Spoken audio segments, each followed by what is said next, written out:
बिस्मिल्लाहिर्रहमानिर्रहीम। अस्सलाम वालेकुम guys, welcome to the students future channel.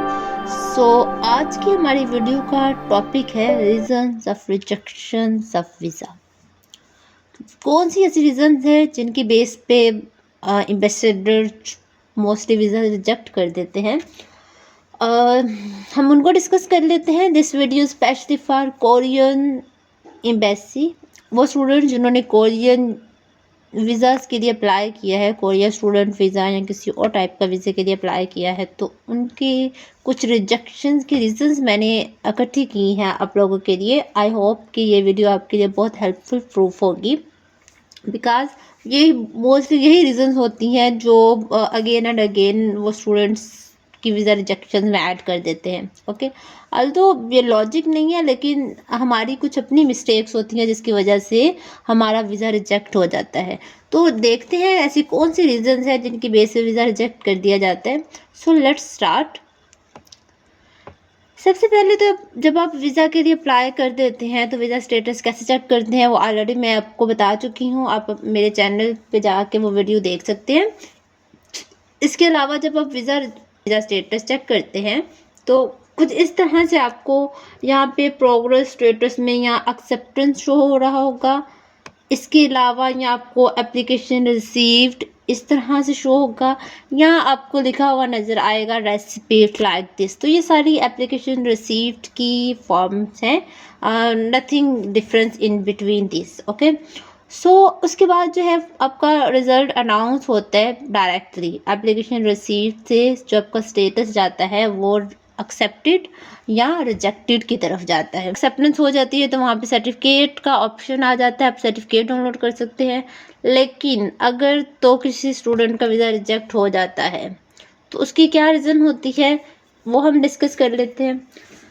पहली रीज़न तो यहाँ पे जो मुझे मिली थी वो ये है, I have not been able to prove that I will return to my country within the planned period of stay due to family relations and economic conditions। अब इसका क्या मतलब है?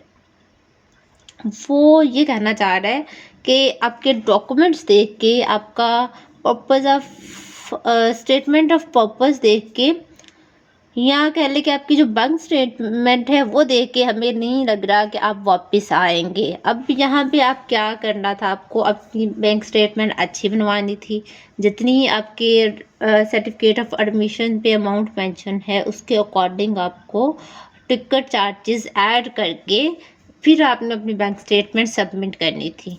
तो यहाँ पे कुछ ऐसा हुआ है कि आपने अपनी बैंक स्टेटमेंट या तो कम रखी है या अपने स्टेटमेंट ऑफ पर्पस में प्रॉपरली मेंशन नहीं किया कि after studies you will be back. Okay, तो ये रीज़न है इसकी। तो आपने इसका सोल्यूशन क्या है कि आपने जब स्टेटमेंट ऑफ पर्पस लिखना है तो उसमें क्लियरली मेंशन करना है कि आप पाकिस्तान वापस आएंगे। ये बहुत इंपॉर्टेंट है। मैं again and again statement of purpose पे ही फोकस करूँगी। क्योंकि आपका 80% जो वीज़ा रिजेक्शन है या वीज़ा एक्सेप्टेंस है वो base he statement of purpose पे या पर्पस ऑफ एंट्री पे बेस करती है। ओके, तो स्टेटमेंट ऑफ पर्पस कैसे लिखना है ये ऑलरेडी मैं वीडियो अपलोड कर चुकी हूँ, अपना टेम्पलेट भी शेयर कर चुकी हूँ।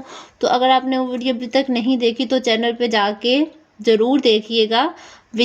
अपना वीज़ा सबमिट करने से पहले वो वीडियो एक दफ़ा ज़रूर देख लीजिएगा, सो डैट आपका जो पर्पस ऑफ एंट्री है, जो आपका स्टेटमेंट ऑफ पर्पस है वो वेल रिटन हो, किसी किस्म की वीज़ा रिजेक्शन का उसमें कोई पॉइंट ऐड ही ना हो। ओके, तो नेक्स्ट पॉइंट है हमारा यहाँ पे अदर्स में insufficient explanation of specific details related to financial warranty. अब यहाँ पे ये हो सकता है आपने ये मिस्टेक कर दी है कि वीज़ा फॉर्म के ऊपर आपने जो डिटेल्स ऐड की हैं वो अपने पेरेंट्स की ऐड कर दी हैं कि आपके जो टिकट चार्जेस हैं, ये जो अमाउंट है बैंक स्टेटमेंट वाली वो आपके पेरेंट्स कवर कर रहे हैं या आप खुद कवर कर रहे हैं, लेकिन आपने स्टेटमेंट किसी और की अटैच कर दी है। आपने वहाँ पे क्या करना है, अगर आपने अपना नेम लिखा है कि मैं अपने चार्जेस कवर कर रही हूँ या कर रहा हूँ, तो आपने अपनी बैंक स्टेटमेंट जमा करवानी है। लेकिन अगर आपने अपने फादर की डिटेल्स ऐड की हैं देन अपने फादर की बैंक स्टेटमेंट ऐड करनी है। और अपने फादर की बैंक स्टेटमेंट ऐड करनी है तो साथ में आप अपनी बैंक स्टेटमेंट भी ऐड कर सकते हैं, वो आपके पास ऑप्शनल है। तो यहाँ पे दूसरा आपने चेक क्या करना है, अपने नेम की स्पेलिंग या अपने फादर के नेम की स्पेलिंग बैंक स्टेटमेंट के ऊपर वो भी अच्छे से चेक कर लेने हैं, तो सो डैट उसमें किसी भी किस्म की कोई मिस्टेक ना हो। यूजुअली ऐसा होता है कि आपकी जो नेम की स्पेलिंग है बैंक में वो आगे पीछे हो जाते हैं, तो उसको अपने अगर ऐसा कुछ हो तो वो अपने करेक्ट करवा लेने हैं टाइम से पहले। ओके, नेक्स्ट हम देखते हैं क्या रीज़न है।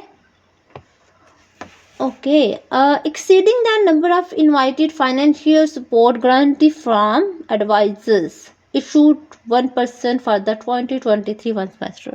Okay, तो 1 मार्च 2023 से ये रूल है कोरियन की तरफ से कि एक प्रोफेसर सिर्फ एक स्टूडेंट को ले सकता है, किसी भी फॉरेन स्टूडेंट को एक सेमेस्टर में। लाइक अगर जिस सेमेस्टर में आप अप्लाई कर रहे हैं उसमें ऑलरेडी प्रोफेसर किसी और स्टूडेंट को स्टिपेंड प्रोवाइड कर रहा है, किसी और स्टूडेंट को सपोर्ट कर रहा है जो कि फॉरेन से है, तो देन आपका जो वीज़ा है वो एक्सेप्ट नहीं होगा। लेकिन अगर आप चाहते हैं कि आप उसी प्रोफेसर के अंडर रहें जिसकी तरफ से आपको एक्सेप्टेंस मिली है, तो इसमें आपको क्या करना होगा, आपको जो $18,000 की स्टेटमेंट है वो खुद बनानी पड़ेगी। लाइक आपने जो बैंक स्टेटमेंट शो करनी है उसमें आपके पास $18,000 की अमाउंट हो, और आपने यहाँ पे ना ही अपने प्रोफेसर की एक्सेप्टेंस का लेटर भी नहीं लगाना, लेकिन प्रोफेसर से इससे रिलेटेड आपकी डिस्कशन हो जानी चाहिए कि वीज़ा के लिए, वीज़ा हासिल करने के लिए मैं बैंक स्टेटमेंट खुद बनवाऊँगा या खुद बनवाऊँगी, लेकिन ज़ाहिर है स्टिपेंड वगैरह स्कॉलरशिप तो आपको प्रोफेसर ही प्रोवाइड करेगा बाद में जब आप यूनिवर्सिटी पहुंच जाएंगे, जब आपको वीज़ा मिल जाएगा। लेकिन वीज़ा सक्सेसफुल वीज़ा हासिल करने के लिए आपको क्या करना पड़ेगा, बैंक स्टेटमेंट $18,000 की खुद बनवानी पड़ेगी। किस केस में, अगर उस यूनिवर्सिटी आपको प्रोफेसर की तरफ से एक्सेप्टेंस मिली है लेकिन उस प्रोफेसर के पास ऑलरेडी कोई फॉरेनर स्टूडेंट है जिसे वो सपोर्ट कर रहा है, क्योंकि इस रूल के अकॉर्डिंग जो 2023 1 मार्च से डेवलप हुआ है कि आप का जो प्रोफेसर है वो मोर देन 1 स्टूडेंट को सपोर्ट नहीं कर सकता। ओके, तो इसका सोल्यूशन भी मैंने आपको बता दिया है, बैंक स्टेटमेंट आपको खुद बनवाना पड़ेगी। नेक्स्ट है, your purpose of entry has not been explained in detail. ये बहुत सारे मैंने केसेस ऐसे देखे हैं जिसमें यही सेम रीज़न थी हर वीज़ा रिजेक्शन में, और क्या थी कि आपका जो पर्पज ऑफ एंट्री है वो अच्छे से एक्सप्लेन नहीं है, लाइक मीन्स कि उनको पढ़ के नहीं लग रहा कि आपने अच्छा लिखा हुआ है। ओके, तो इसलिए अपना जो पर्पस ऑफ एंट्री है उसका टेम्पलेट बहुत अच्छे से लिखना है, एक वेल ओरिएंटेड वे में आपका टेम्पलेट होना चाहिए जिसमें सारे पॉइंट्स जो मैं ऑलरेडी आपको बता चुकी हूँ पहले वीडियो में वो कवर होने चाहिए। स्पेशली आपकी स्कॉलरशिप, आपकी जो फर्दर यूनिवर्सिटी की डिटेल्स हैं वो, और आपके जो फ्यूचर प्लान्स है, आप पाकिस्तान वापस आएंगे, ये सारी डिटेल्स आपके पर्पस ऑफ एंट्री में मेंशन होने चाहिए। नेक्स्ट रीज़न है, applicant as a married couple are likely to apply for a study visa for the purpose of residing in Korea. Okay, ये एक्चुअली लाइक अगर आपका स्पाउस ऑलरेडी कोरिया में है या ऑलरेडी उस कंट्री में है और आप भी अप्लाई कर रहे हो स्टडीज़ के लिए, तो वो आपके वीज़ा इसलिए ये कह के प्रूव नहीं करते कि आपके जो फ्यूचर प्लान्स है वो वापस आने के नहीं हैं। तो इस केस में आप क्या कर सकते हैं कि आप विजिट वीज़ा पे अप्लाई करें।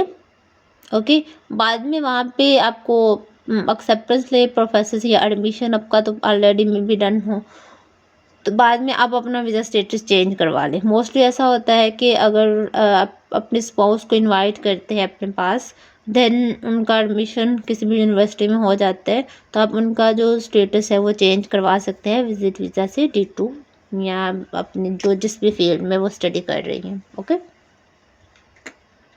नेक्स्ट है, realistic explanatory data is required, such as the applicant's intention to study and a plan to raise children under the circumstances of a couple center।